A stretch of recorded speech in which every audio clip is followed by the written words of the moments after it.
Tere tulemast väiksele videotuurile, mida ma teen hiljuti Tallinnas müüki tulnud korteri tutvustamiseks teile. Korter asub siis aadressil Tallinn ÜDD 6585, asub 4. korrusel. Nagu näete, siis trepikoda on ilus puhas, trepid on korrektselt kaetud plastikattega, põrandal keraamilised plaadid.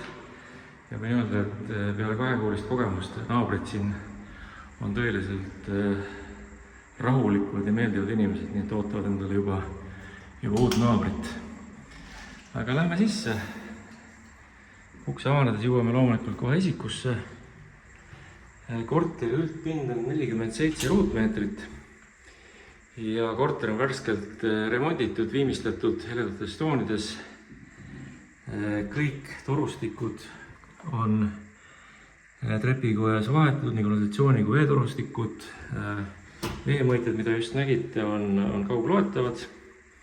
Esikus on meil siis nagipeegel, väike riiul jalanude jaoks ja põhjal on seda laminaatparkett. Aga lähme edasi. Kõigepealt me jõuame siis teel kööki tegelikult vannituppa, mis on siis kokku ehitatud meil WC-ga.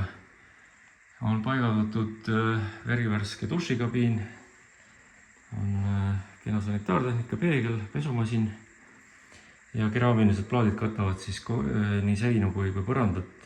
Riplagi on siis valgustitega. Ja lisaks, kellele siis kes on soelembesed, on ka olemas täiesti elektriline põrandaküte, mille saab siis talvel sisse lülitada.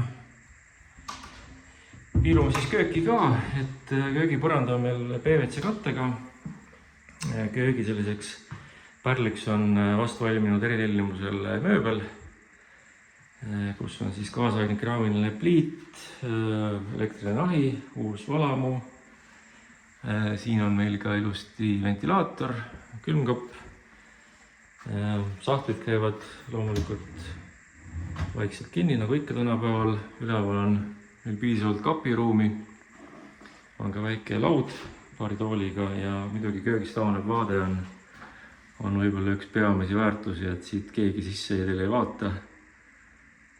Ja lähedal on ka kusjuures Lehoala bussipeatus, nii et ja Mustamäe turg, mida näeb ka siit nurga tagant Kännu-Kuka Keskuse siis juurest, nii et selline kena vaade meil avaneb. Aga astume siis edasi tubade poole.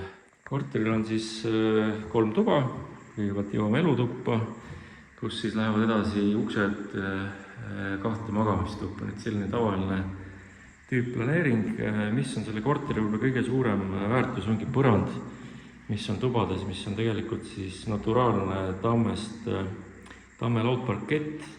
Eriliseks teeb selle veel see, et üks eelmise omanik oli Eesti üks tuntud kitarrist, kes paigutas siia põrandal lisamüra summutuse, nii et see on eriti vaikne ja mõnus selline peal käia ja tõesti kena põrand, mis on kaetud siis õliga. Elutoast on siis meil ilus vaade jälle rõdule. Kõik korteris olevad uksed, aknad on välja vahetud, siseuksed kui ka siis aknad. Rõdu on ka kenasti renoveeritud ühistu poolt. Ühistul mingid laenusi peal ei ole, nii et tagab päris mõistlikul tasemel kommunaalkulud. Parkida saab maja eest täitsa vabade kohtade olemasolul ja minu kogemus küll on selline, et puudu parkimiskohtadest pole tulnud. Magamistoad on samuti heledates toonides ja mõlemis on selline väike nišš ehitatud, kuhu siis saab uus omanik paigutada soovi korral lükandustega kapi. Ja mööbeldud korteri ei ole, et see ongi võimalus siis uuel omanikul tulla ja oma maitse järgi kõik siin kenasti ära sisustada. Teine magamistuba on siis sarnane. Sellel toal on veel muidugi see erinevus, et siia hakkab paistma siis peale õunat ka peagi päike, nii et selline õdus toakene. Et selline lühituur kindlasti tasub tulla vaatama, kõike ma ei jõua siin ära rääkida. Aga ma usun küll, et see kodu on tehtud armastuse ja hoolega, nii et ootab uut omanikku aastateks.